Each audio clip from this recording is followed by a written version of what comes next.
Welcome back to yet another roundup of iPhone 15 tidbits for you guys, ranging from cases, user replaceable batteries, camera changes, price increases, and more, so let's delve into it. We begin with some cases that have leaked for iPhone 15 Pro and they corroborate with the external changes we've already heard about. For example, on the left side of the device, we can see the new action button replacing the mute switch. I'm still hoping this can be mapped to open whatever you like on the device, and also on the bottom we can see a larger cutout for the ports, because it's now going to be USB Type-C instead of Lightning. And by the way, would like to remind you guys, like this video and subscribe for more content like this, it would be appreciated. There was also this other black case, showing us the larger camera module and microphone on the back of the device, though we can also see a cutout for the previously rumoured unified volume buttons that we know for sure we're no longer getting, so this could be based on older CADs back when we thought those would materialise. Moving on, we have the European Union pressing for yet another regulation that could massively change the iPhone, and that is user replaceable batteries. So the guidelines that have been approved says the batteries on a portable device should be easily replaceable by the end user using commercially available tools, and there should not be any health and safety restrictions. So basically that means you should not be risking your life to replace the battery inside your phone. Now, just because this has been approved by their parliament doesn't mean it's coming into effect anytime soon, because it first needs to be formally endorsed, then published in their official journal, and so this law is really only coming into place until 2027 at the earliest. Now, while I do understand why the European Union's doing this, I'm not a fan of a government having this much control over the design of a product. They already want USB-C and sideloading, and so now with this new regulation too, they have major control over the hardware and the software of the device, which ultimately results in little to no differentiation between devices on the market, and that's not great news for us. Also remember, there are downsides to this regulation, like the durability and water resistance possibly being weakened, and so yes, I'm not a fan of this. To be fair, the guidelines so far are not super clear, since a battery being easily removable is pretty vague and does not necessarily mean Apple needs to implement a removable plastic cover on their devices. Also, Apple could argue the self-repair program they already offer is going to meet the requirements needed for this law, because technically that does help you replace your battery at the comfort of your home, and yes, there are specialized tools, but that's provided to you, and according to the guidelines, specialized tools that are provided are acceptable. So yes, knowing Apple, they will definitely take advantage of loopholes and prevent the iPhone from being massively affected by this. But I do wonder, guys, will Apple ever consider just leaving the European market instead of complying with all these regulations? Because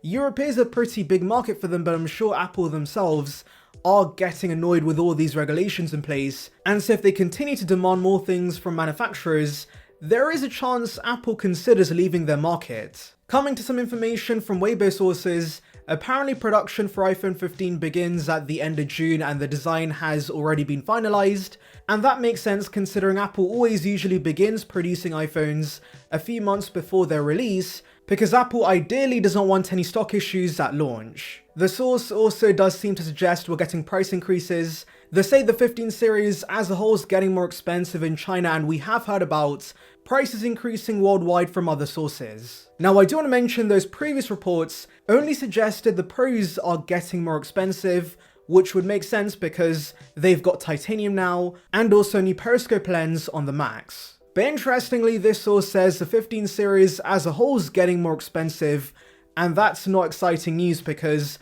the regular models are already overpriced as is, and so I'm hoping the 15 and the 15 Plus stay at the same price, or ideally get cheaper. Now, moving on to the cameras on the Pro models, it's going to be the same 48 megapixel sensor as the 14 Pro, which yes, has also been mentioned by other sources. Now, for most consumers, the current main sensor is plenty fine, but I have personally ran into a big issue with the focusing on this, because the 14 Pro's focus distance is a few centimeters less than the 13 Pro, and as a result, I have noticed the phone switching to the much softer ultra-wide when I try to focus on something close to the device. If I force it to stay on the main lens, it would refuse to focus on the subject, and everything ends up being blurry. Now, I was hoping this would be fixed with the 15, and so I'm kinda sad that's not the case, but I guess Apple's fix for this is to just rely on the ultra-wide instead, even if it's soft. And actually, regarding that, it does seem the ultra-wide's basically the same with the 15 series. Really, the only big change with the camera system is going to be the periscope lens.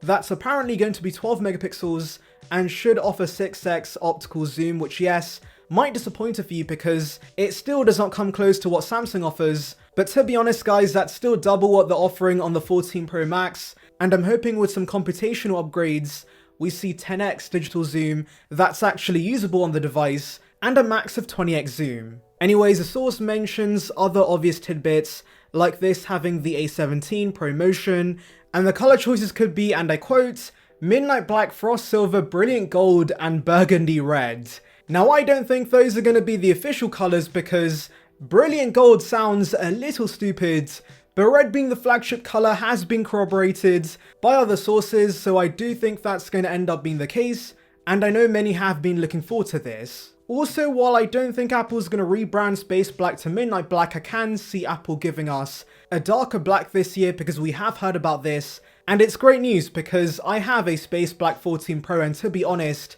while the rails definitely fit the description, the back of the device is kinda greyish, and so if Apple could fix this, it would be appreciated. Now moving to another Weibo source, they tell us we could see 2.5D glass again on the iPhone with the 15 Pro. Now for those not aware, the 11 was the last device to have curved glass, but Apple made the switch to flat glass with the 12 series, and to be honest, I do prefer this. While curved glass aesthetically looks quite nice and works well with the slightly rounded chassis the 15 Pro has, remember that if you're going to use a screen protector on this, it's going to be much harder to apply that on curved glass compared to flat glass, and also won't be edge to edge. So hopefully it's a subtle curve guys, but either way this is a bit of a downgrade over the 14 series in my opinion. Everything else this source says is just a regurgitation of things we've already heard about, like USB-C, the new action button, the lack of a unified volume button design, the periscope lens only coming to the Pro Max,